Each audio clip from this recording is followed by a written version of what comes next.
Well, let's recap a little bit. The spring 2019 season is wrapped up, and let's talk about the numbers. What were the harvest numbers this spring? Up from last year, about at 11%. 31,000 birds plus. That's a good direction to be heading. Tennessee WildCast is live on the air with the latest on hunting, fishing, boating, and all things outdoors. Make welcome your host, drummer and outdoor expert novice, Jason Harmon. Hey, all right. Hello, everybody. Welcome to this edition of Tennessee WildCast. We're glad y'all are tuning in. We're going to have a great show today for you. It's all about turkey. It's not turkey season, but we want to recap the past season and find out information on how the herds are doing, or the flocks, I guess, for turkey. And we got the expert here. You know, I'm not the expert. Heard those flocks. Yeah, heard those flocks. We've got the expert with us today, Mr. Roger Shields. He's our new Wild Turkey Program Coordinator, and we are glad he's here. And I also have Mr. Don King with me. Yeah, thanks, Jason. Appreciate the invite. Looking forward to learning a lot from Roger today. Yeah, he's the expert in the room, so we're going to turn to him for all the answers. Hopefully I'll have some for you. Yeah. He's new to the agency, and we're going to learn a little bit about him, and we're glad he's with us, and I look forward to this show because I'm going to learn a few things. Yeah. New to Tennessee, too, I understand. Yep. So, well, let's jump into it, and we're going to start with Meet Roger. We could maybe start a new segment, Meet Roger. Yeah, all right. And there's a couple of Rogers in the wildlife program upstairs, but this is Roger Shields. He's the Wild Turkey Program Coordinator for the agency now. And Roger, tell us about yourself. How were you introduced to the outdoors, and what got you into this field? What brought you towards the outdoors? Well, I guess, I grew up out. I'm from Kansas originally. That's where I grew up. Okay. I say my dad kind of had a hobby farm, right? He worked in town, but his hobby was raising cows. And so we lived out in the country, and I just always loved being outdoors, just being outside. We had horses and cows and lived on 20 acres. And I guess I got it from my parents, my mom always liked being outside and seeing wildlife. My dad liked, he always wanted to be a cowboy, really. And so we just kind of grew up outside, and not really from a hunting family per se, but just enjoyed being outdoors. Well, to answer your question, how I got into wildlife, I actually didn't start out in wildlife, even though I loved the outdoors. I started off, I was going to study engineering. And somewhere along the way, I got thinking about things, and I was like, I don't know if I really want to do that. And so I kind of backpedaled and started thinking, well, what do I want to do? And started exploring different. This is when I was in college, and I started looking into different majors. And I saw this one. I had no idea what it was about, wildlife management. And I was looking at the curriculum. Well, that's pretty interesting. And went and talked to one of the professors, and he said, well, I'll tell you what, just take this intro to wildlife management, 1 credit. We'll meet once a week for an hour. Just kind of expose you to this whole field. And I tell you, for a kid that had grown up watching Marty Stauffer's Wild America and Mutual of Omaha, Wild Kingdom, I mean, the things we were talking about, it was just hitting home. And I was like, man, this is what I want to do. And so I switched majors and got into it. And that's, I guess they say the rest is history. But, So you didn't really grow up hunting and fishing, or did you? When was the first time you went out in the woods and went hunting? Yeah, so like I said, none of my immediate family hunts. Right. And so we were more like, hikers and backpackers and camping and that kind of a thing, and riding horses and that kind of stuff. And it was when I was in grad school, actually. I had, in undergrad, a couple good friends. They would go hunting all the time. And they kind of piqued my interest. Mm-hmm. I'd see them going out and doing stuff, and I'm like, I need to, I want to go. But I didn't want to just barge in on their thing, So I just kind of sat back and watched. So then when I got into grad school, another colleague, another grad student that was working with the same major advisor, he started inviting me to go out. So we went duck hunting, goose hunting, that kind of thing. And then so in graduate school, is when I started studying wild turkeys. And I finished up in grad school, I got a job down in Florida, and then the guy that hired me, my supervisor, he kind of became another mentor for me, and he took me under his wing, started showing me how to hunt turkeys. Neat. So No pun intended. Yeah, exactly. So that's when I got into turkey hunting. Awesome. There is a learning curve, isn't there? I mean, you I'm talked still in about, it. Yeah, right. Yeah, me too. Every day, you see your buddies going out, and you're thinking, man, I'm really far behind in the education process as far as the hunting side of it goes, and so that's great that you were able to connect with somebody who could take you under their wing and show you how to get started and how to whet your appetite with that anyway. So, and when we talk about hunter recruitment and stuff, and right, and nothing against any of the work that we're doing with the youth, I mean, it's wonderful. But as one who was exposed to hunting later in life, right. I always am like beating that drum. Let's not forget about the folks that are adults that might be interested in hunting, because a lot of times, they're like me. They're interested in it, but they don't even know where to begin. And it really takes somebody to say, "Hey, come with me. Let me show you how this is done." So, and there is a new thing that we've been talking about called R3: recruitment, retention, and reactivation. That is going to be really important with our agency moving forward, since we're so dependent on license sales, to continue to do our work. That unless we recruit a new generation of folks that are interested in and that feel that passion, it's going to be tough for us moving forward. So I know Jennifer Wisniewski is doing a lot of work toward that end, and we're all, I mean, everything we do, especially with this program, is aimed really ultimately at that R3 effort to recruit folks. So that's interesting to hear your background there, Roger. Yeah. And I'm sure people may be wondering, where'd you study? You mentioned grad school. Where'd you study? Oh, so I did undergraduate school at Brigham Young University in Utah, and then, like I said, I got done there, and I knew I wanted to get a master's. Ended up at South Dakota State University. Okay. And then they brought you to Florida, I guess. Is that where you started out? Yeah. Cool. Right out of college, out of grad school. My major advisor at the time, he said, "Hey, I see this advertisement for a turkey biologist down in Florida." He said, "I don't think you're qualified. I don't think you really have much of a chance, but you'll probably get an interview anyway, given your background. Having studied, done your graduate work on them." He said, good experience. And that's what he said. Yeah, it'd be great experience to go through the interview process and just kind of get that under your belt. And so I applied and had the interview, and actually, I applied and spoke to the hiring manager, and things were sounding good. And then he called me back and he said, "I got bad news. They're not letting me interview you because you don't have the experience that's required." And I was like, well, I kind of expected that was going to be the case, so I appreciate it. He calls me back like 2 weeks later, and he says, "Hey, you still interested in this job?" And I'm like, "Yeah." And he said, "Well, they decided that they could count your graduate work as experience. Oh, wow. And so if you're still interested, we want to hire you or interview you." Yeah. And so I'm like, "Yeah." So went Good. down, and, All right. and it just fell into place. That's It was awesome. good. That's awesome. And then you had the bug to find some mountains and some some areas in Tennessee to live, so you moved here.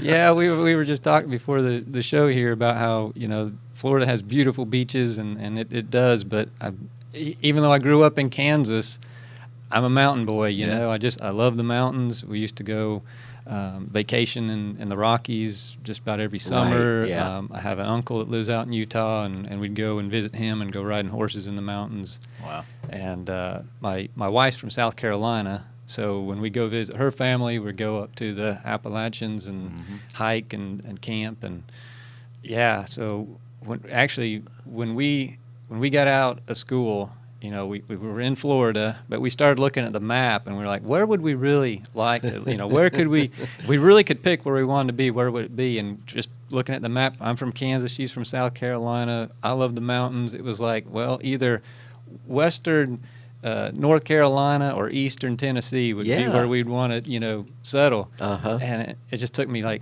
18 years to get here.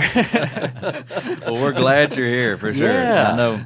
I know the guys upstairs are happy to have you. They They all have great things to say about you, and I look forward to working with you throughout the years here at the agency. Thank you. Well, let's recap a little bit. The spring 2019 season is wrapped up, and let's talk about the numbers. What were the harvest numbers this spring? Yeah, so actually up from last year, and quite a bit up. It was about an 11% jump from last year. Still down from kind of when you talk about averages and stuff, a 5-year average, or sometimes you look at a 15-year trend. But 31,000 birds plus. That's a good direction to be heading compared to, like I said, the year before, which was down quite a bit from 2 years ago. Mm-hmm. So that's a good thing. I'm looking at those long-term trends, and I feel like, and I've talked to a lot of people about this and trying to get the word out. And again, my thoughts on this, you look at the trajectory that we were in, and starting back when, the early 90s, even before that, when a lot of that restoration work was going on, and the birds exploded, and that's what you typically would see. Right. A good explosion, that kind of exponential growth. And we saw that here in Tennessee. And then as they start to fill the state, both because they're doing well reproductively and we're still stocking and releasing and kind of putting birds in new areas.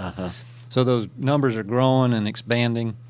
But you reach a point where you kind of saturate things, right? And they call that a carrying capacity. I feel like we had reached that carrying capacity somewhere in that, and it wasn't just here in Tennessee. It was throughout the everywhere, southeast, kind of a trend. and even into a lot of the eastern half of the United States, because all the states were actively involved in restoration work and doing the same thing basically at the same time. Right. Some states were a little ahead of others, but in the southeast, we were seeing a lot of states were seeing these kind of topping out and starting to decline, and that was all hitting right in around the mid 2000s. And so, Tennessee's no different. If you look at the track of harvest, it increases till 2000, and then it starts to slow down. Kind of had a peak in about 2010, and then we've kind of been on a decline since then, with some jumps up and down here and there. But I think in the big picture of where we're at in Tennessee, I do believe we're kind of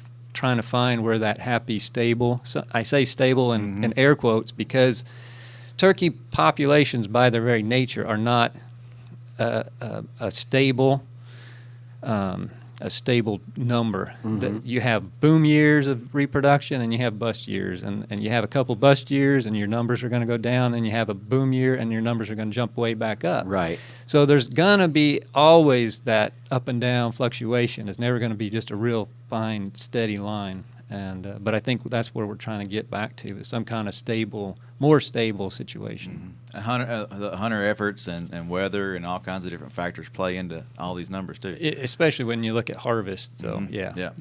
And so I guess from hearing what you're saying, is it what we expected? Are you impressed with the numbers? I mean, it sounds like you think it's kind of settling out. I can't predict the future by any means, but I do feel like we're starting to get to where we're more, that we may see a little bit more decline. And again, I'm talking holistically here. Right. There's going to be little pockets that maybe have things going on. I think we'll talk about a little bit more some of these pockets maybe. But, looking at the big picture, I think we're kind of coming into a more stable situation. And I think that's what we were expecting. So, yeah. Cool. And I had here, we hear the numbers are down. Is this true, and does it depend on the area? I guess you probably just pretty much answered that. There's some areas that might have a decline and a few pockets that need more attention, I guess. Yeah. And I don't know if you want to talk about it now, but, the Middle Tennessee, and there's something certainly going on there because the decline was a little bit more severe than in other parts of the state. And as you look across the southeast again, you kind of see that. There are certain areas that just have had a lot steeper decline than other areas, even kind of state by state. And so, clearly there's some things going on in addition to just that natural correction. Right. And just trying to identify what those things are is that's the $1 million question. So. Okay. Well, why don't we jump to a different segment here real quick? Why not? Before we get into this Middle Tennessee study. Oh, Get your yeah. questions answered. TWRA Q&A. All right, that's a Q&A music, and we hadn't done a Q&A in a The while. TWRA female singers. Yeah, they do a great job. We wanted to hit on a few things that's going on. Getting a lot of calls on the Elk Raffle and the quota hunt application time, and want to give people an update on what's going on there. So Yeah, TWRF.net. That is the place to go to get involved in the raffle, the Elk Raffle. TWRF.net. Tennessee Wildlife Resources Foundation is what that stands for. And you can read all about all the details, but give us a couple of highlights there, yeah, Jason. so the Elk Raffle is going on. We did this last year. It was very successful, so we're doing it again this year. It's $20 a chance, or you can get 3 chances for $50 or 10 chances for $100. So price goes down as you get more chances there. And it ends at 11:59 on August 2nd. That's the last last minute you can buy a chance. And there's 5 ways to win. There's the big prize, the hunting trip, hunting elk hunt, and then the route. You win a rifle and a chance to be on the Best of the West production.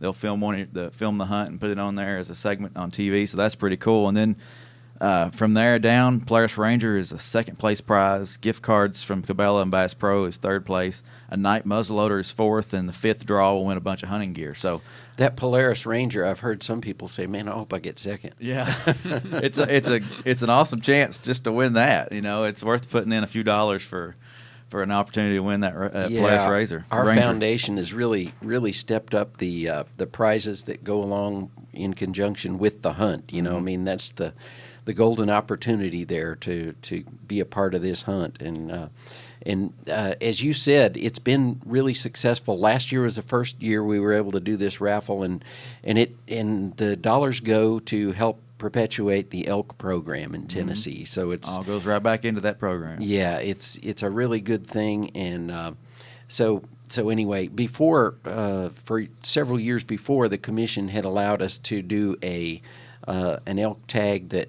we would auction, an online auction, and this has worked out way better as far as helping raise money for the program. Right. So kudos to TWRF for helping put this thing on. And then there's also the quota hunt application period coming up June 19th through midnight of July 24th, and you can apply for elk tags through that. And also there's 15 tags I think for the season or something like that. Just check that application. It's on our website, and that starts on June 19th. But you can apply for your favorite WMAs and try to get in there and get one of those quota hunt opportunities. That's right. And the youth tag for the elk, and there's a lot of opportunities out there. So I think that wraps up the Q&A time. Yeah. We get those questions on Facebook. We get questions, calls in here to the office. So if you got questions and you want us to answer them on the show, send them my way. Send them to Ask TWRA. Or exactly. Ask TWRA at tn.gov, and we'll try to answer those for you. All right. So back to it. The Middle Tennessee Turkey Study. It's been going on for a while. Give us a quick overview, Roger, of what that study is, what they're doing down there. So this is the third of basically 5 years of field work. It started, I guess, 2016, 2017 was when they started trapping. And the goal of this research is to get information, get data on the vital rates, those reproductive parameters and survival rates of the population. Down in Middle Tennessee, there's 5 counties that we're looking at. Lincoln, Lawrence, Giles are the 3 that were in pretty steep decline, and trying to identify what was going on there. And then we included Murray and Bedford as kind of it was originally designed to be kind of the control counties, things that were normal. And since then, I think Bedford has kind of started to see a little bit steeper decline too. Anyway, again, just trying to document, get all the data we can, collect as much as we can, and they are collecting a boatload of data. Everything from adult survival, both gobblers and hens, nesting rates, nesting success rates, poult survival. habitat use, habitat at the nest sites. They're collecting information on, disease monitoring, hunter effort, hunter opinion, hunter attitude, gobbling information. I mean, wow, just about everything. And we're, like I said, we're about at the midpoint right now. So. And you say it's in conjunction with it's us and who else? Yeah, the University of Tennessee, Knoxville is who we're working with on that. And they've got one graduate student that's just finishing up, and then another one just starting. They're kind of they're handing off the baton, so to speak. And so, like I said, just kind of right in the middle of it. We're getting some preliminary data from this first graduate student as he finishes up his thesis. He's doing some work looking at the nesting behavior and nesting ecology, and then the full study and all the analysis will be done by the second graduate student, who's a PhD student, at the conclusion of it. But they're staying on target in terms of what they're trying to accomplish. Mm-hmm. They're keeping about 100 birds, both 100 hens and 100 gobblers on air, transmittered. Okay. And I was out with them tail end of last week. They're out trapping poults, which was kind of cool, getting out there and helping them with that. And another component they're adding this year is habitat manipulation. So they're wanting to go in there and do some site-specific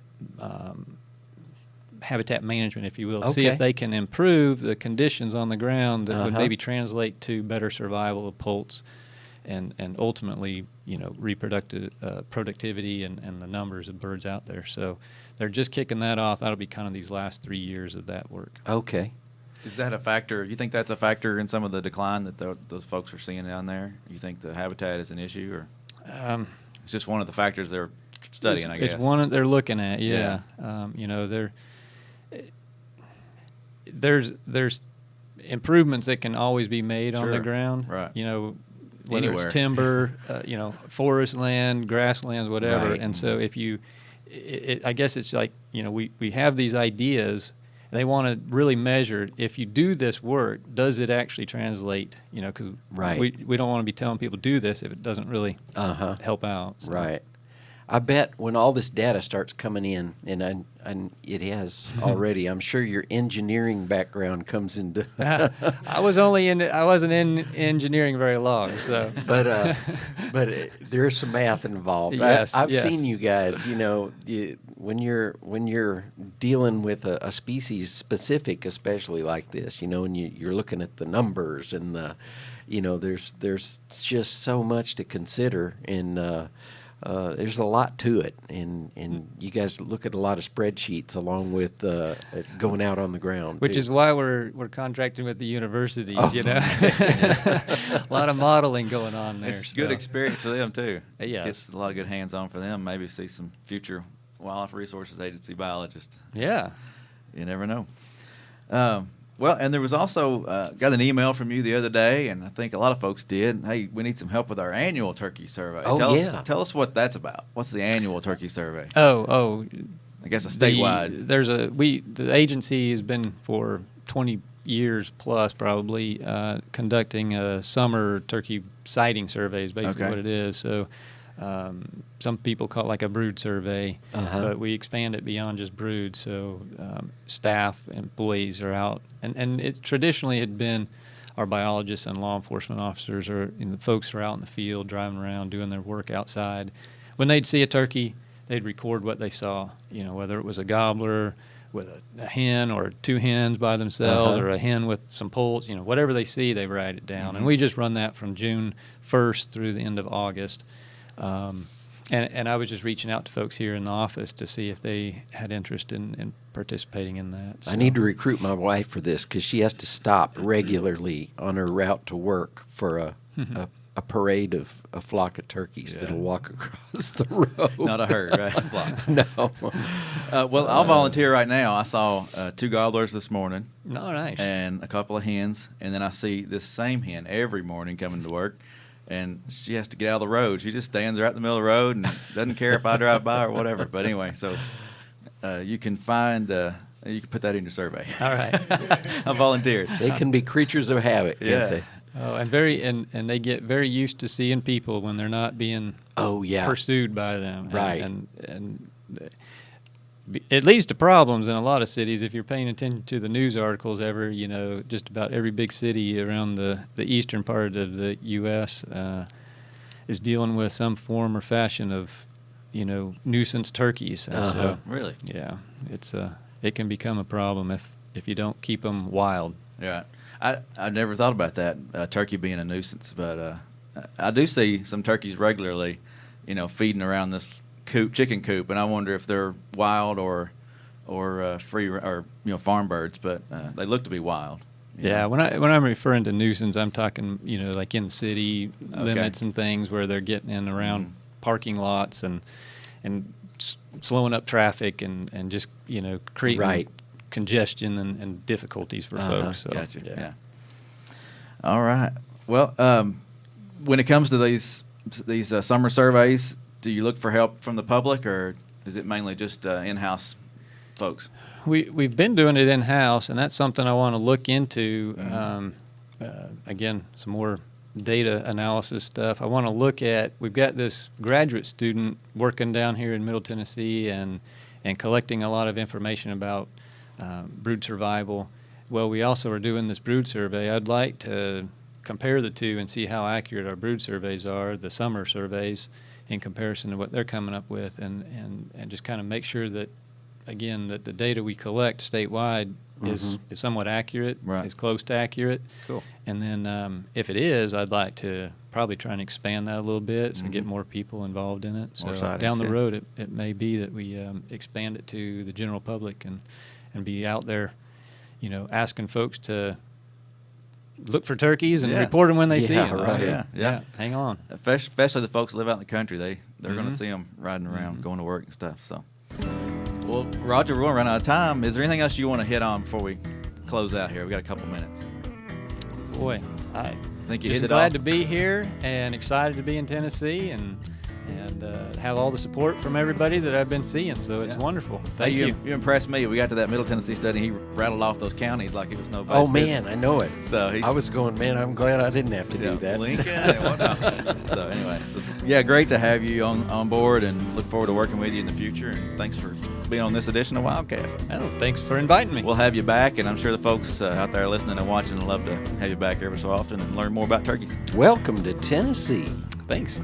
So anyway, hey, don't forget, we were going to mention that the fishing lakes are open. We just got past Free Fishing Day and Free Fishing Week, but hey, there's still opportunities out there on our family fishing lakes and a lot of summer left to get out there and enjoy a beautiful day on the water, and plenty of great bank fishing and fishing piers that are just begging people to come out there and make use of them. So that's page 22 of the fishing guide if you want to learn more about that, or tnwildlife.org. And hey, we're on Google Play, Google Podcast. You can find Tennessee WildCast there now. So if you're a Google user and you like to Google, go find us on Google. All right. We thank everybody for watching and listening, and we'll see you next time on Tennessee WildCast. Thanks for tuning in. Stay connected with TWRA by visiting our website at tnwildlife.org. And follow us on Facebook, Twitter, and Instagram. Hey, it's all about Tennessee wildlife. It's what we do. Tennessee WildCast will be on the air again next week. We'll see you then.